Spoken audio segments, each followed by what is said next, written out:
In Ghana, one sound carried our laughter, our struggles, and our celebration.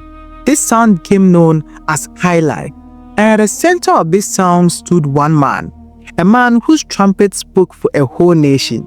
His name was Emmanuel "ET Mensah. My name is Kwekunabo, and this is the musical journey of ET Mensah, the king of highlife music.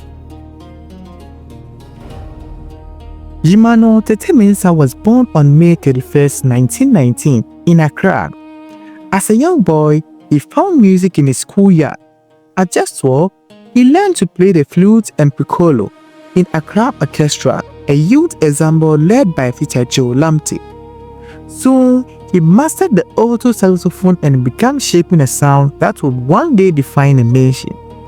With his elder brother, Yabua, he formed Accra Rhythmic Orchestra, winning dance competition and dazzling crowds with music that stepped beyond instruments into the heart of culture. In 1946, a small jam session group called the Temples formed in Accra, originally led by European soldiers.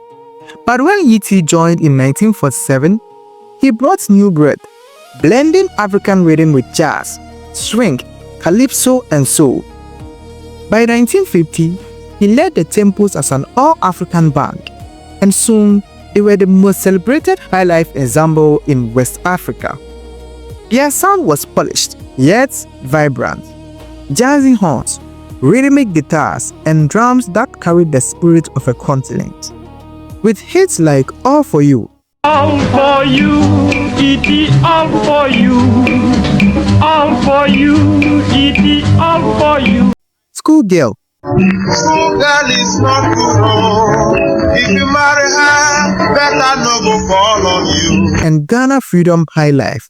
Ghana, we now have freedom. Ghana, land of freedom. The Temples became the soundtrack of an era. The 1950s were more than music. They were a movement. As Ghana prepared for independence, the Temples' music resonated with a people hungry for identity and pride.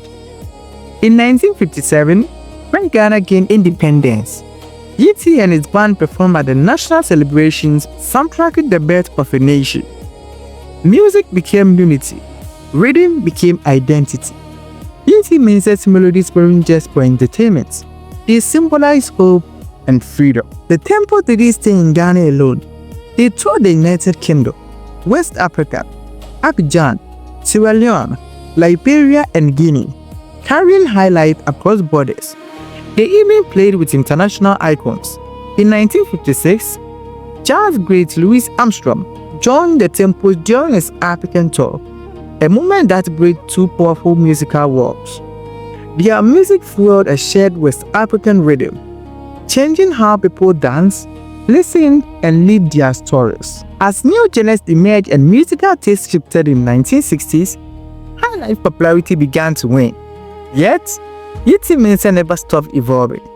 He adapted, collaborated, and continued performing, even long after the peak of his fame.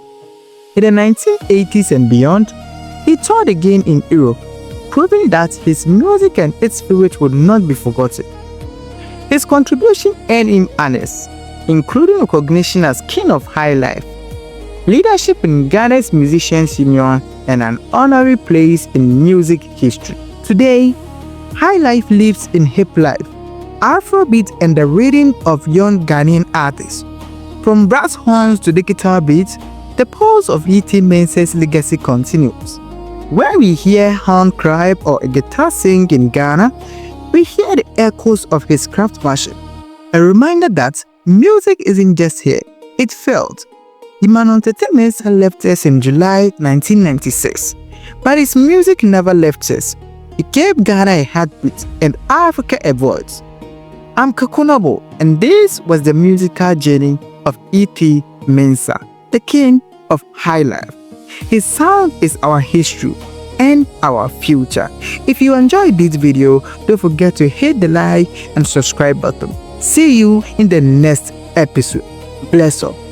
All for you, ET, all for you, all for you, ET, all for you.